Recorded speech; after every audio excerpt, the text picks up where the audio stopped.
Lake Forest podcast is supported by viewers, listeners, and businesses just like you. Michelle Parno has lived and worked in Lake Forest for over 2 decades. Michelle's lending experience, when combined with her real estate expertise, makes her an invaluable asset to her clients as they navigate their home buying or selling process. Call Michelle now at 847-528-8721, 847-528-8721. For the best cannabis in the world, look no further than Iliad Epic Grow. Owned by Lake Bluff's own Rich Ruzich, they are a cannabis cultivation center focusing on hard-to-find small batch products that will delight both the occasional user and ganjier. When visiting Michigan, ask for it by name. Epic Products, exceptional process. For more information, email info@iliadgrow.com. Laracy & Company CPAs, founded in 2010 by Lake Forest's own Brian Laracy, specializes in tax preparation and bookkeeping services. Earning the People Love Us on Yelp award, their process is straightforward. Just upload, review, and file. For a free quote, visit LaracyCPA.com now. That's LARISEYCPA.com. I'm excited to share with you something special from our Lake Forest community, the Aesthetic Lounge Med Spa, located at 775 North Bank Lane in Lake Forest near Wisconsin Avenue. This just isn't any spa. They offer an amazing blend of traditional spa services plus the added benefit of medical procedures and treatments. In a relaxing and luxurious spa environment, you can enjoy a range of cosmetic and aesthetic treatments. These are all performed under the supervision of top medical professionals. The Aesthetic Lounge Med Spa provides skin care, facial rejuvenation, body contouring, laser hair removal, Botox, dermal fillers, chemical peels, and much more. What's great is that each treatment is tailored not just to enhance your appearance, but also to address specific skin concerns and to promote overall well-being. So if you're looking to pamper yourself and take your beauty routine to the next level, give the Aesthetic Lounge Med Spa a call at 224-768-8028 or visit them at their location on North Bank Lane. It's an experience your skin will thank you for. We'd also like to say we're thankful for our Patreon supporters, Otto, John C., Helen, Herrick, and J.M. Go Weiss. Good morning. Ben Grum, let's unmute you, my friend.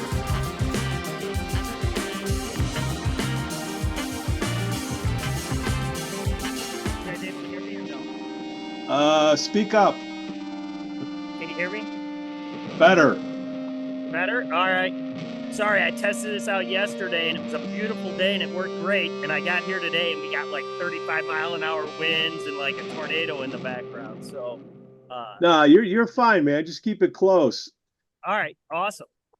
Joe Weiss, Ben Grum. Nice weather. Glad we got artificial turf out there. Well, Ben is not in Lake Forest right now or Lake Bluff. Ben is not even in Illinois right now. Ben is in Cooperstown, New York, right?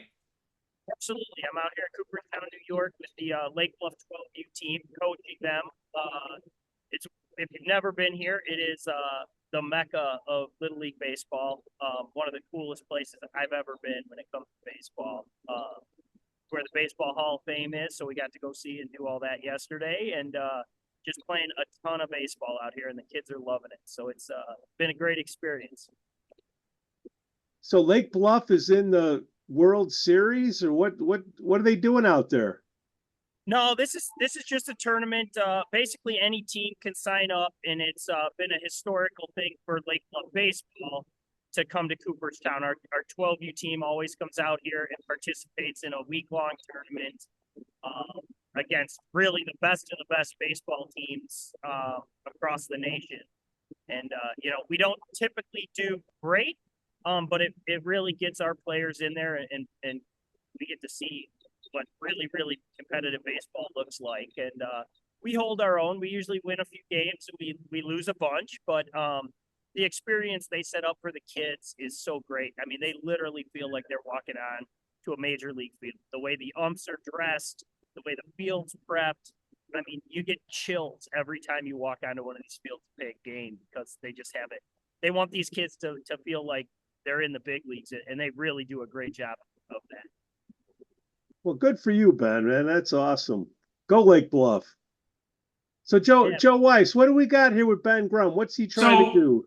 As I was about to say, as as much as we appreciate all that Ben's doing with the Little League team right now, that's not why he's on the podcast today. He's on the podcast today because he is running for Lake County Board in, what's the district number, Ben?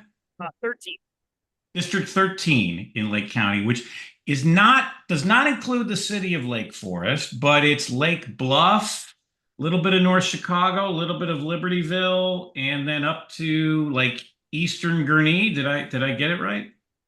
Yeah, there's I think a sliver of Waukegan in there. The district's been redistricted a few times. It did include some Lake Forest at one point in time, kind of the east side.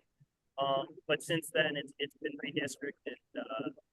Again, this is one thing I've got to learn more about how they do this redistricting, because when you look at the shape and the communities that are in this district and how it's made up, like, I don't know if it makes sense to anybody, really.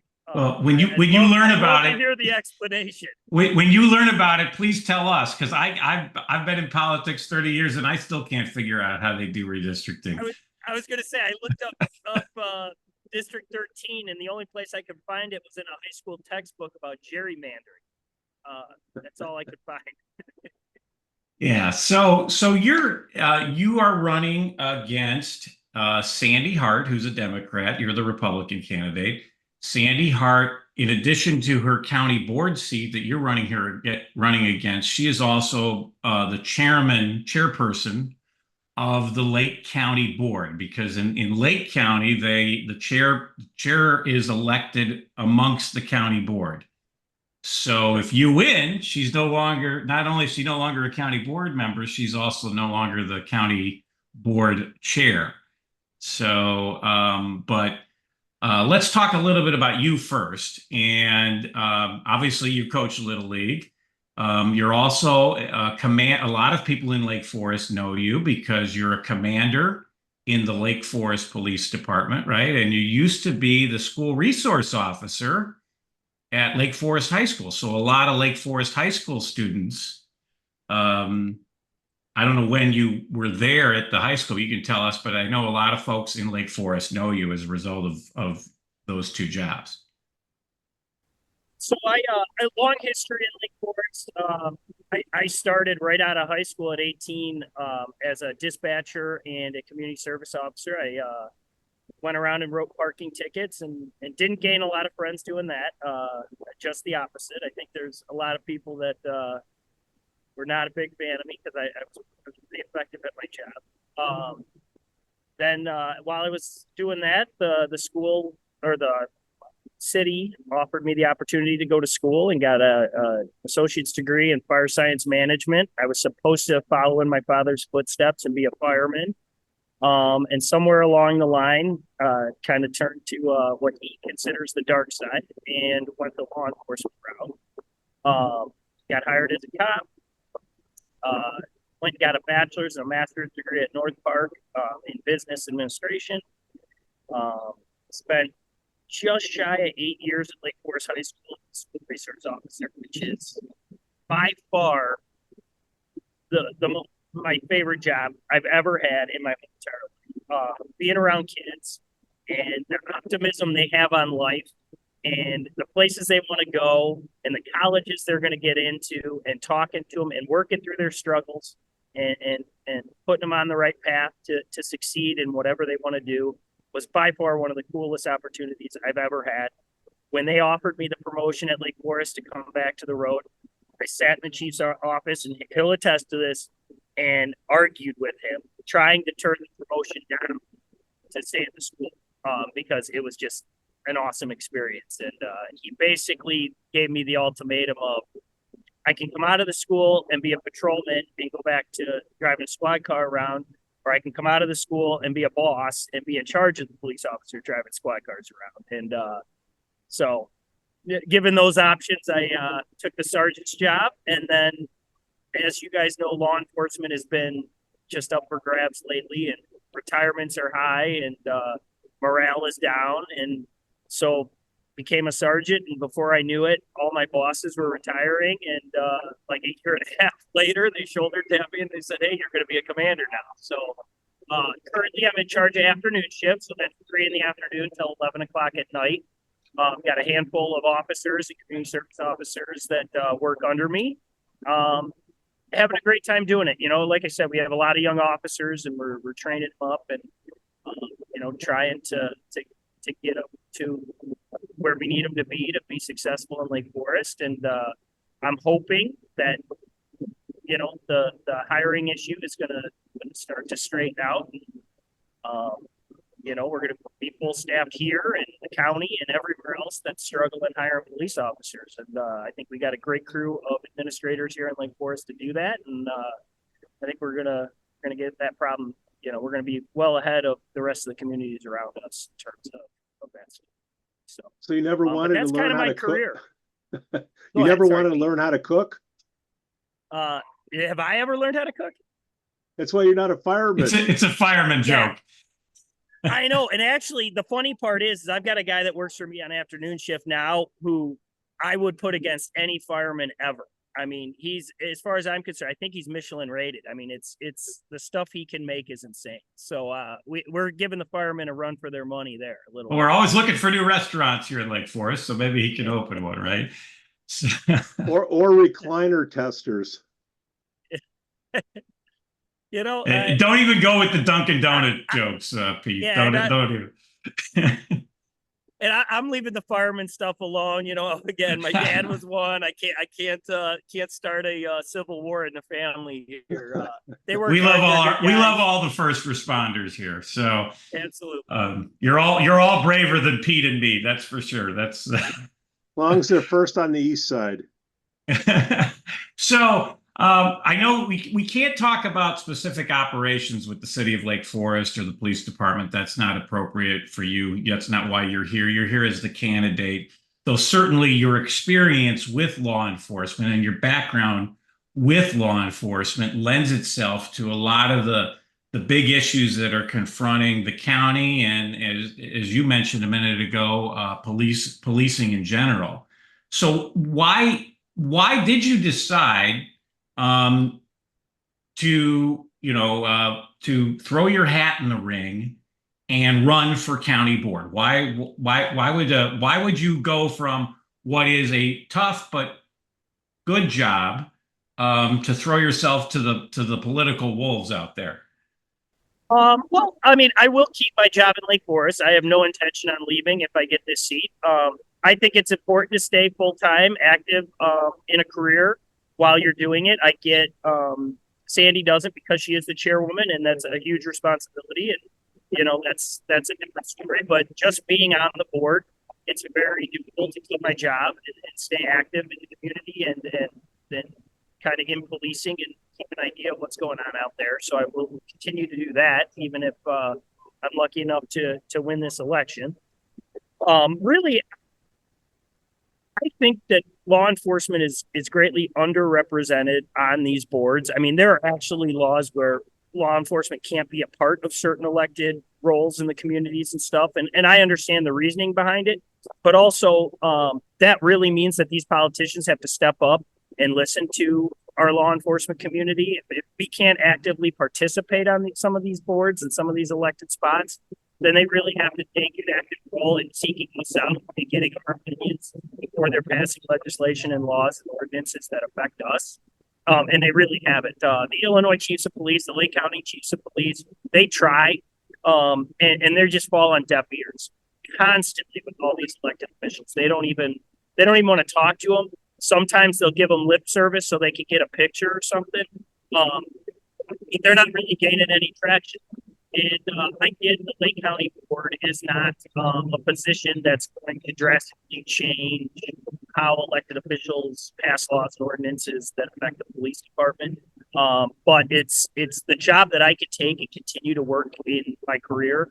And it does make a difference. I mean, we have a lot going on in Lake County here in the sheriff's office. The sheriff's having just as big a problems hiring people as we are. Clearly, we're shipping prisoners out to McHenry.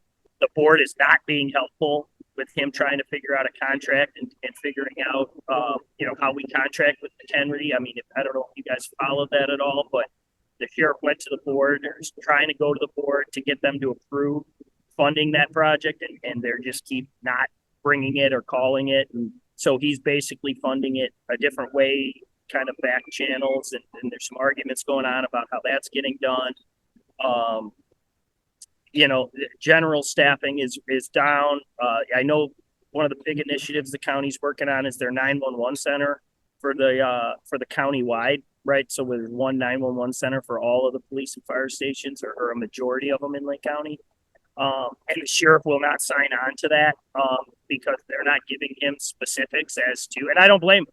They're not giving them specifics as to what it's going to cost them, what services they're going to offer them, the level of service that they're going to offer them. And that's a big deal for law enforcement. They make it sound like, don't worry about it, sign up with us, and we'll take care of the logistics later. Well, staffing in a dispatch center directly affects your police officers and their safety. If you don't have enough dispatchers working, they can't answer the phones and the radios, and police officers calling for help don't get answered. Firefighters calling for help don't get answered.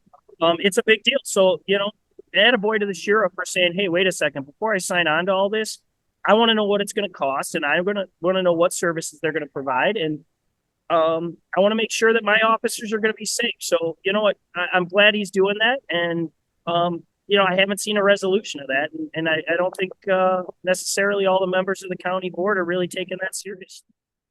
So a key point there is the Sheriff Eidelberg is a Democrat, right? And the Democrats control the Lake County Board.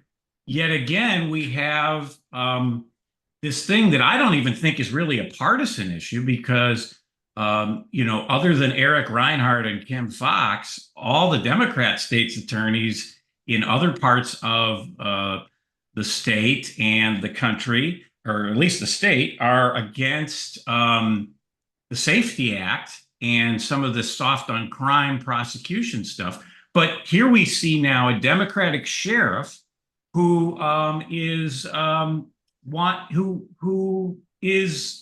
getting thwarted by his board, by Democrats on the board. So it's not even really a Democrat versus Republican thing. It's a law enforcement thing versus anti-law enforcement, right? Yeah, no, I honestly believe that. I think, and that's part of the reason I'm here, is I do believe that. When I started in law enforcement, believe it or not, law enforcement was split 50-50 on their politics. We had half our crew that were hardcore pro-Second Amendment people, and we had half our crew that were hardcore union people, because almost all officers in America are unionized. And since then, with all the state's attorney stuff going on,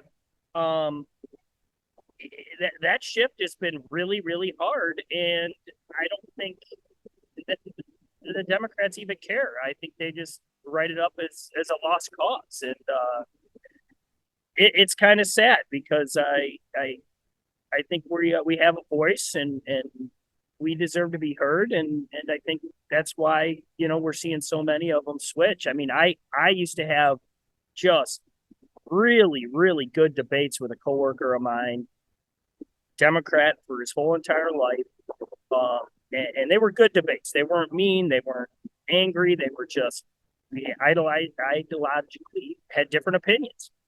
And I'm telling you, like 3-4 years ago, he came up to me and he's like, Ben, I'm admitting defeat. I'm waving the white flag. You were right. This is almost a war on us. And that's how we feel. Yeah, I mean, law enforcement really has. I don't get it, because I know a lot of centrist Democrats who are still very supportive of law enforcement. And like I said, Sheriff Eidelberg is a Democrat, yet he's siding with his guys and disputing what Sandy Hart and some of these other Democrats on the county board are doing. So, Ben, if you get elected, what's the game plan with law enforcement? What would you like to see done differently than what's being done now? All these law enforcement issues, they need to be discussed out with law enforcement before they're decided. And again, I know a lot of them are not county issues. I know they're state and federal issues, and there's not a whole lot I'm going to be able to do about that. Really what I got to focus in on is this 911 center they're trying to tackle, making sure that that's going to get up and running, and the sheriff's questions are going to be answered, and it's going to be effective and efficient, and it's going to keep our officers safe, which in turn keeps our residents safe. Two, they've got to get a bigger group together between the board and the sheriff and everybody involved in human resources at the county level, and they got to figure out how we're going to fill these spots. Ultimately, we need to be staffing our own jail. We need to be self-sufficient. Lake County, I mean, maybe economically it makes sense right now to be leaning on McHenry to house prisoners and do that stuff. And I'm all for doing the economical thing. We need to figure out this hiring problem. We need to staff the jails. We need to staff the patrol division of the sheriff's office, make sure we're up at full staff. The warrant division, and this is just what I've heard through the rumor mills, the warrant division is been stretched out to nobody. So now they're issuing warrants, and we don't actually have anybody going to serve them, or very few people trying to serve those, which means they just sit out there and hopefully local cop pulls them over on a traffic stop or something and arrests them. But in terms of people actively going out and servicing warrants, that number has dropped drastically from, the sources I've talked to in the sheriff's office. So if we're not serving warrants, there are criminals or alleged criminals out on the streets that shouldn't be, right? They are alleged. I mean, they haven't had their day in court, but we have enough evidence that a judge issued an arrest warrant, and they're saying, hey, you got to come to court and we got to have a trial, or you got to face whatever charges are against you. So again, not to say that they're guilty, because they're not. When you have a warrant, you're not necessarily, well, depending on the warrant, they could be already guilty, but a lot of them, are just being charged and need to be served. Understand, so, and then the jail part, that's concerning. So the issue isn't the space in the jail. The issue is the number of guards in the jail. Is that what I'm hearing from you? From my understanding, again, have I gotten a dead, honest answer from someone on an official capacity? Absolutely not. But from what I'm understanding, it's more of a staffing issue than it is a space issue that's causing us to bring people out to. Well, and Mary Cole, who's been on our show, has been very clear that Reinhardt's not putting enough people in jail, and here we are. We can't even we're having to ship them out to McHenry. I don't know. And at some point, does McHenry say, hey, we don't have space here, or we don't have staff for this here? Figure out your own problem, Lake County. It absolutely is something that they can do. And, depending on what, the demographic is out there and what's going on with law enforcement and hiring and everything, it's absolutely something that could happen. And that's why, again, we're a big enough county. We need to be self-sufficient. We should not be leaning on another county to house our prisoners. Ben, what is the staffing issue? What is the issue? Across the board, law enforcement has seen a huge mass exodus and retirements. The sentiment around us has been very negative. Luckily, being on the North Shore, we have, a very supportive group of people. I mean, Lake Forest is wonderful to us, but that's not the same everywhere. I mean, even the sentiment around law enforcement is close as Highland Park. We go down there and work Ravinias, different things, and it's just a different feel. And then when you go into other areas of the county, the sentiment is just negative. And I think nationwide. When you say negative, you mean being a copper or the area you're working in, or what's the issue? Like, talk to me like I'm a 2-year-old. I think the issue is you go on TV and you watch all these negative ads or negative things about police officers on national TV, pick out, 2 or 3 bag eggs in the profession and just run it forever, and to try to compare us all to that. And then you see all the rioting and picketing and, again, these riots and all this stuff that's going on. You put us in the middle of a lose-lose. We try to regain law and order, and now you're getting yelled at because, you're arresting what they try to present as peaceful protesters. I'm going to get to that in a second, Ben. Why do this job when you can go be a fireman? You can go work in sales. Go, you name it. Do anything else. And Well, and here, so what we've Ben, how seen, much does the pay have to be to make it worth it? I don't think it's a pay thing, and that's something that I think we're starting to recognize. The pay is, as far as I'm concerned, I mean, the pay is good. I've never had an issue with the money that I'm making, and I actually don't have an issue. I mean, I've accepted that in law enforcement, every situation I go to, really the best case scenario is you win 50-50, right? Like, it's not like a fireman, they show up and they save the house or bring the person to the emergency room and everybody thinks they're great. We go into domestics where a lot of times one person has to be arrested, and so that person's not going to like you, right? They're going to be upset or they're going to disagree with you. You go into any sort of situation where you got to break up an argument or straighten out a situation, right? Like, somebody is going to like the fact that you're there and the decision that you're making, and somebody's so for me, I don't get caught up in the national sentiment or negative sentiment that seems to be pretty consistent about law enforcement. But if you're a young person and you're looking for a career path, and all you see on the national news day after day is cops getting hurt, cops getting shot, cops getting charged with crimes, cops having to deal with these riots. You sit back and you're like, do I really want to do that? And do I want to risk my life to do that? Especially when, people aren't going to be appreciative of it. That's a lot for a young college grad or high school graduate to consider doing. When there's a laundry list of other things that out there they can do, and right now we know the job market's pretty decent. There's a lot of different lines to get into right now. Ben, on the county side of things, two questions. One, what do we do about these empty storefronts? Like, if you had a magic wand, you could wave it. How can we turn it from an art gallery to an actual business that generates revenue and taxes? And then number two, why the hell would you want to have a business in town when somebody can just walk in and loot your store and leave and not get arrested? If it's under or whatever, it's a misdemeanor. I'll hang up and listen for my answer, Ben.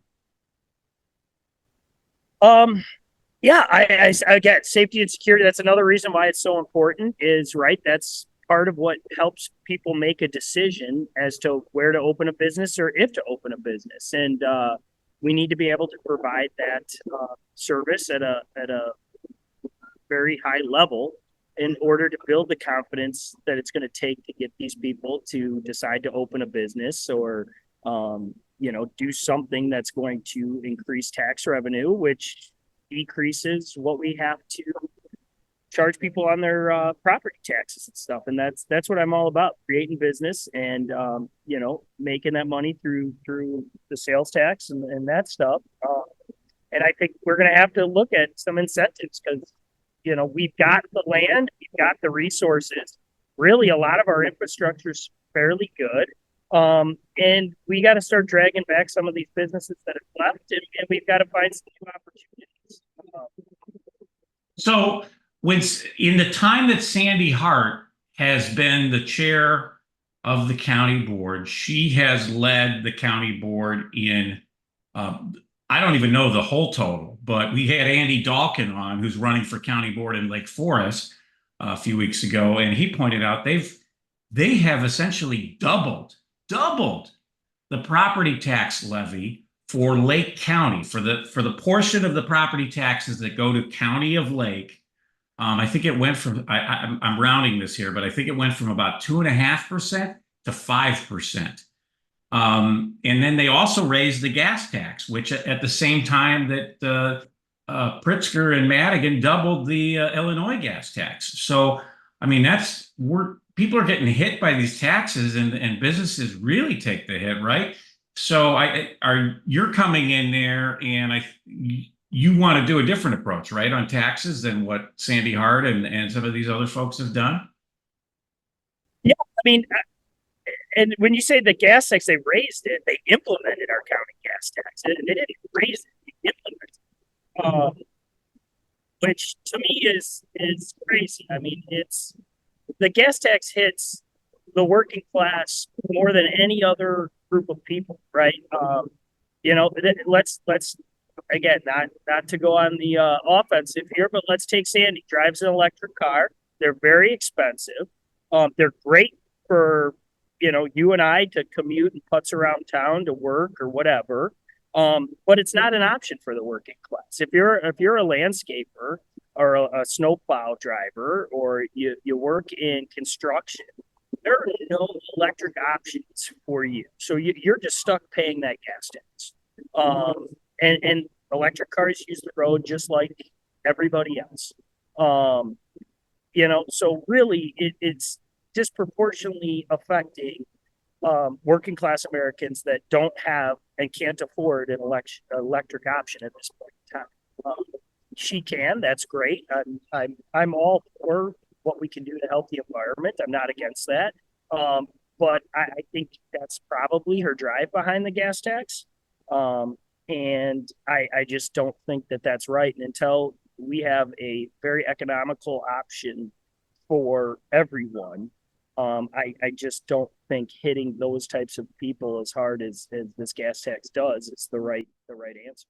Well, and what ends up happening when more people do use these hybrids or electric vehicles, then the government, and Exhibit A is the state of Illinois, Governor Pritzker, they, I think, doubled or tripled the license plate fee for electric vehicles and hybrid vehicles because they weren't getting the money out of the, what's that?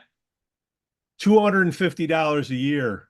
Yeah, because they're not getting a gas tax money out of you. So they gotta, if nobody's paying the gas tax, then they gotta get money through other means. And in Europe, they do like a mileage tax.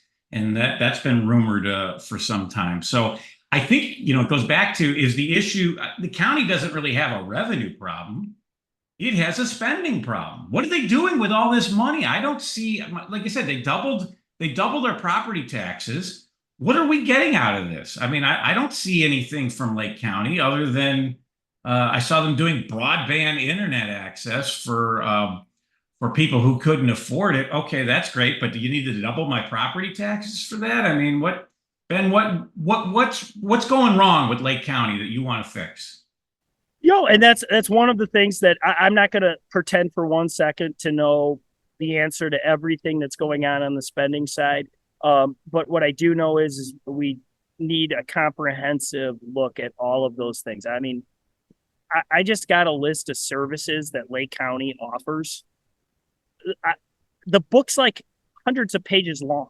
And how many of these services are services that we should be telling people they have to fund through taxes? And how many of these services are things that are nice and good? And I wouldn't say any of them are bad necessarily, but how many of them really should be funded through foundations or volunteer type opportunities and not through taxes, right? Like, to me, and that's the big difference here is when you tax somebody, like it's a necessity for the community, and it's a greater good for everyone. And I think, although I think it's wonderful in some regards that we offer the services we do, but I do think we have to look and see how effective all these services are, making sure they are effective and they're doing what they're meant to do. And are they a service that we feel comfortable telling every resident in Lake County, you absolutely have to fund this, and we're not giving you an option because it's coming out of your taxes.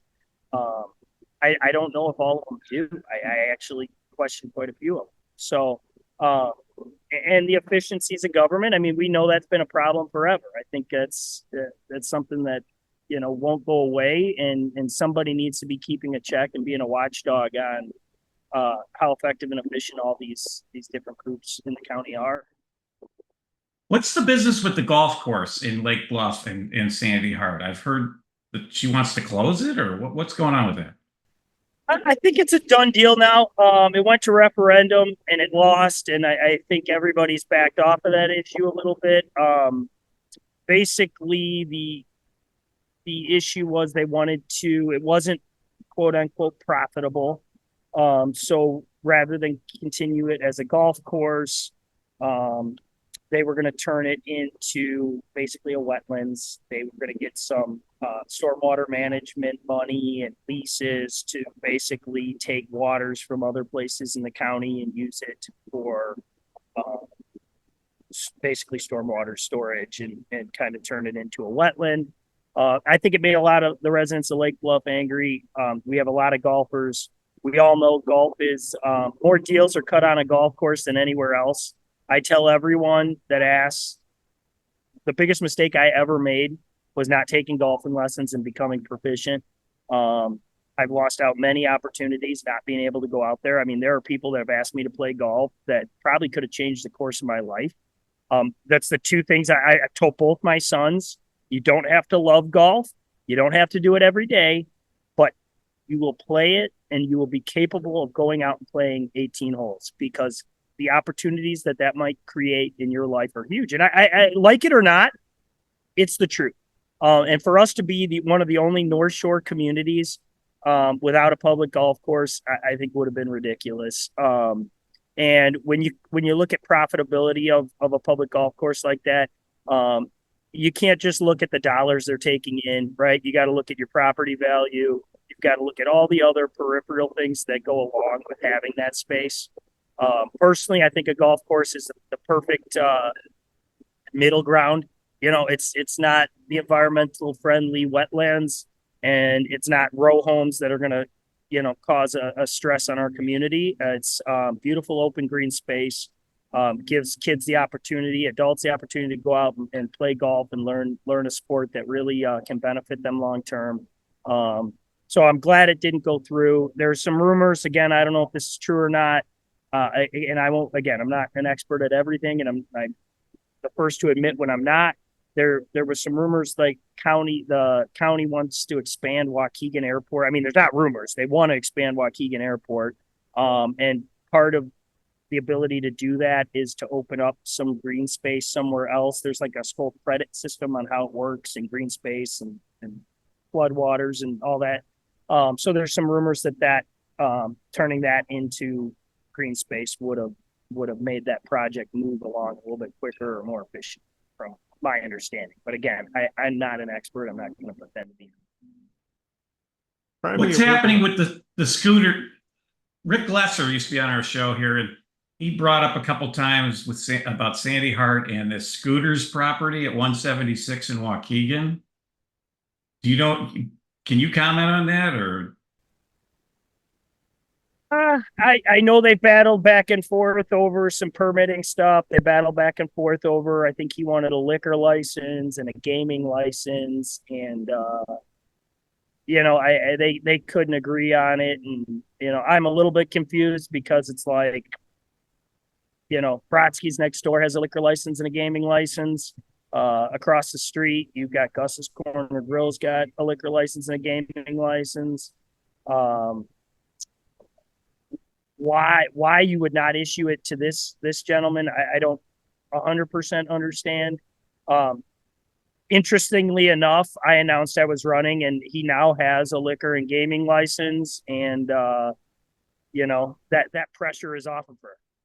Well, I seem to recall he had up the signs for her previous opponent, Rich Ruzich, who's been a friend of the podcast here, right? He had, I seem to recall back in 22, he had signs up for him. So maybe that was why she wasn't giving him a license, but she didn't want to tango with Ben Grum. So I guess she didn't want Ben Grum signs up there. You know, it's just too much. She also, this isn't that big a deal, but it kind of rubs a lot of people the wrong way. You both live in Lake Bluff. You were in the Lake Bluff 4th Independence Day parade. I don't like to say 4th of July. I like to say Independence Day. But you were in that parade, and she lives there and is running for re-election there. And I'm told she wasn't there. That's what I've been told too. I did not see her there. You know, I'm a pretty fair, honest guy when it comes to this stuff. From what I've been told, she was at a family wedding. Okay. All right. Okay. As one fair enough. All right. and I worked 3 in the afternoon till 11 at night. I have not been able to be there for my political opponent stuff. I've not been able to be at every event that I would love to be at, to introduce myself to people. You know, I think she's probably been to every one for the last 20. Okay, all right, I'll give her that. So like I said, nobody votes for or against someone because they're in a parade. But I heard two people told me this, and now I'll tell them that if there was a family wedding, that's a valid thing. But more importantly, absolutely, you're willing to debate her, right? And she's welcome to come on this show, just as we always have anybody welcome to come on. She's welcome to come on, but you're also willing. You're ready to debate her somewhere, right? Maybe on this podcast, even. I don't know. Yeah, I mean, more than happy to do it. I think we got to look at who's doing the debate. I'm trying to think. I'm like lost my mind. What's the news organization that usually does them in Lake County for more local? Is it the League of Women Voters? Yeah, I mean, to me, them moderating a debate, I don't know. I'd feel a little bit more comfortable with someone a little bit less partisan, but they claim to be. I don't know how accurate that is, and maybe I'm upsetting a bunch of people right now, but. We'll see how it goes. We'll moderate a debate. If you guys I don't know how objective we are, but we'll moderate a debate. I'd be more than happy if they want to put. We had Brad Schneider on the show. We're fair. If you guys want a member of the League of Women Voters and one of you guys to moderate, I'll take that on anytime. And not to say I won't. If it comes up, I'm willing to debate her. However, I'd like to see it someone that hasn't endorsed her for years and years and years. Someone that might be a little bit more objective, but I can hold my own no matter who's at. It could be Ben, it could be Sally. Unless you're playing inside baseball, I don't know what the hell a county board member does. Like what I got you or I got Sally. What's the difference? Sandy. Sandy. What? Sandy? His opponent is Sandy Hart, not Sally. Yeah, that's what I said. So you go down the list, okay, Republican, Democrat, but it's, we really have to understand it's the public's job to figure out, hey, what do these people do? Like what are the top 3 things, Ben, that a county board member does that would affect my life? Clearly, we're writing the budgets for all of the county-run departments, right? Health department, sheriffs, courts, clerks. I mean, the list goes on. Department of Transportation, right? So that the budgeting there is all on the county board to approve. The infrastructure in Lake County is another big one, and then obviously setting the tax rates, right? For property tax, county sales tax, county gas tax. How much money is getting taken from you and being spent by local government is a lot of that is decided by them. Ben, what I would like is you said there's a list of services that the county does. It'd be nice for you just to copy and paste, throw them in GPT, and what could you eliminate from there? And if they vote for you, my taxes will go down by blank because you're going to get rid of blank. That I understand. Yeah, and I would get rid of that free broadband for poor people. I mean, come on, seriously. Again, that's not an issue. I'm really. Hi, that's me talking, not Ben Grum. That's Joe Weiss. For the record. Well, you can make somebody more productive with broadband. I get that. All right. What I don't understand is administrative costs that aren't competitive with market wages because there's no differentiation on who's a good employee and not a good employee. That's what I'm talking about. Yeah, and I think there's a lot of that in government, right? We know that for sure. And to weed through and find out, where the inefficiencies are and try to correct those, I think it's where you need to really start. Yeah, I mean, 10 years ago, Lake County government was run by Republicans. They had a Republican board chair. The majority of the county board was Republicans, and our taxes were lower than they are now. So, I mean, there is there is a difference. And, does Lake County want to become Cook County North? I don't think so. I think a lot of people got to get away from the Republican and Democrat stuff. I agree. Because I tune out. Say, right. Vote for me. Tax I'd rather hiker Ben versus be a tax conservative. cutter. Ben, I would rather you be a conservative Democrat because then you actually have a shot. Tax cutter versus tax hiker. Okay. Okay.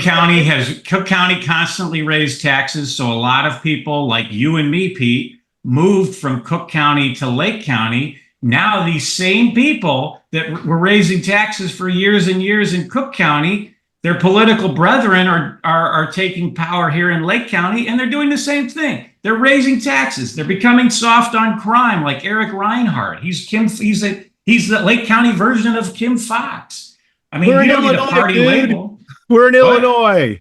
Ben, I love you, baby. I'm voting for you, but you can't. You live in Lake Forest, so whatever. But Ben, how can people? You got some fundraisers coming up, some big events coming up. Tell us about your campaign events that you got coming up. Yeah, so and I'm going to screw it up. July. Give me 1 second. I should know. One of them's in Lake Forest. You've got something going on in Lake. July 20, whatever that Tuesday is. Sorry, July 23rd. We're going to be at the gallery in Lake Forest. It's going up on my website this week. We got a really great host committee for that event coming up. We're going to be selling tickets. We're going to have my counterparts in the state's attorney's office and Jim Karras running for 10th going to probably join us out there. And I'm just excited to be able to talk to people, get their ideas. I want to hear from them. I think that's the one thing that Republican or Democrat we miss out on is at the end of the day, I need to do what my constituents that put me in office or are hopefully going to put me in office want me to do. And I think there's instances where maybe I can even slightly disagree, but I have to do what they want me to do. And so I'm excited to get out and have those fundraisers, give people the opportunity to talk to me, give me their ideas and thoughts. I am one. I love to listen. I want to hear everybody's thoughts and then step back and make reasonable decisions. So again, July 23rd, we're at the gallery in Lake Forest. That event will be out on our social media here shortly, and will be out on our website where you can buy tickets to that. August 11th, we got a long day. August 11th, the morning we're going to be out at the Gurney Days Parade. We'll be marching in that. And then in the afternoon, we booked the pavilion at Lake Bluff Beach, and I got a really great 5 or 6 person Jimmy Buffett tribute band down there. This is a free opportunity to come down, hang out at the beach, and again, just to be able to chat. And even if you're not into politics, I'd love to see you out there. Even if you're not going to vote for me, I don't really care. Come out, have a good time, listen to some music. And then August 20th, we will be at Mabry and Lake Bluff for a fundraiser. Again, those tickets will be for sale on the website and social media here shortly. So yeah, we're chugging along. We're getting events on the calendar. We're trying to get out. We're doing a big push at all the Lake Bluff events coming up, all our Bluffinias and stuff. We're going to be out there handing out our patented Ben Grum koozies and handing out waters. People love the koozies. We know that at the Lake Forest podcast. I'm telling you, the koozies are hot, and we've been handing them out and giving people refreshments at all these events, everyone that we can be at, and get out there. Again, being a police officer and working 3 p.m. till 11 at night limits my ability to do some of that. But I got a great campaign group behind me, really excited young group of people who are really amped up to get out there and get this done. So and the money that you're raising, whether it's at these events or people can just go, what's your website address? www.grumforlakecounty.com. Okay, so whether they go to one of your events or they just go to the website and give you money, that's going to things like you've got a new ad that I just saw it on your Facebook page this week. I sent it to Pete. Pete can put it up here later on. I was born and raised in Lake County. During my time here, I've served as a firefighter, a school resource officer, and most recently a police commander. And I've raised a family. My passion for Lake County runs deep, As a lifelong resident, I understand the values we hold dear and the challenges we face. Being a dedicated public servant has allowed me to connect with many of you. I have always believed in serving our community with integrity and commitment. From ensuring the safety of our streets to participating in local initiatives, my goal has always been to make Lake County a better place for everyone. I'm Ben Grum, and I approve this message. Saw it on your Facebook page this week. I sent it to Pete. Pete can put it up here later on for people to watch. Talk about this new ad. I think it really highlights you and your background. Yeah, we wanted to do something different. We wanted to get out on some social media and do some other things outside of just some simple posts.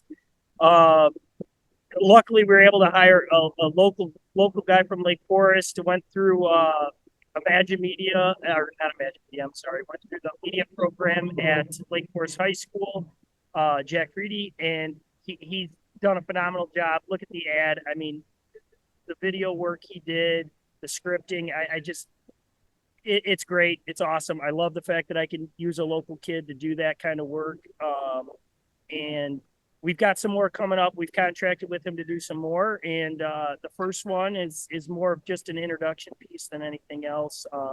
And hopefully the rest of them, we're really going to start diving into some of the issues and addressing some of that. So we've got it out on the first one out on social media now, and we'll be doing some advertisements with that video, kind of some other means coming up here shortly. Yeah, I mean, I was showing it to a couple people and they're like, man, this is a presidential campaign quality ad. This was a really good ad. I'd vote for you over the two clowns that are running for president right now, but that's me. But I was going to say, you're out there. I thought president would be too hard. Now I'm looking at these two guys and I'm like, maybe I should have gone big and just done it. All right, we won't make you dive into presidential politics because that's a no-win situation. But your ad, like, you want to do more of those, but these you can get some help with people helping you produce them, but still you got to pay for stuff, and you got to pay to put them out there for people to see them and stuff. So it's really, and I'm sure you're doing other things with campaigning to get your message out. But you need money to do that, right? So people come to those events that you mentioned, or go to your website and just give some money, or you can register for those events, right? So you got a pretty good website. I know you're on social media a lot, so people can go back and look at some of your stuff there as well, right? Yeah, absolutely. Friend or like our campaign stuff, or my personal one this week. Jump up there. We're going to have a bunch of posts of me out here at Cooperstown with the boys, winning some games and having fun. And I'm trying to hit all bases here. I know it's a serious thing, and there's a lot of serious decisions that the county board makes, but also I want to have fun with it, and I want people to see I'm an ordinary, approachable guy that is out here working for them anyways. And this is another way I want to help everybody out, and I want to hear their voices, and I want to make good decisions both for the district and countywide. So I think that's important, and I think that's what I bring to the table is, again, it doesn't take long to look at my social media, look at my wife's social media, and see what we do and how we're doing it, and say, hey, you know what, maybe I don't agree with this guy 100%, but he's a guy that'll answer his phone 24 hours a day, have a conversation with me, at least talk through his opinions and let me know where he comes in at certain items. And I think that's important to people. You know, I think it's more important than some of the individual topics that come up, especially at a county board level, where a lot of the topics are not these big national ones that everybody's concerned about, because we're not touching, national defense or abortion or any of the big topics that everybody's voting the state and national level on. It's very different. It's really local economics and taxes. So, Ben, I'll tell you what, if you're around July 19th at Mickey Finn's in Libertyville, if there is more than $20 in the tip jar for the band of which I play in, the Blondie Tribute band, Heart of Glass, I will palm you $20 from the tip jar. Come on by to help the campaign. Got to report it as a contribution, though, with the state board. I just said it. We don't want to be the Lake Forest for transparency. I'm not writing it off.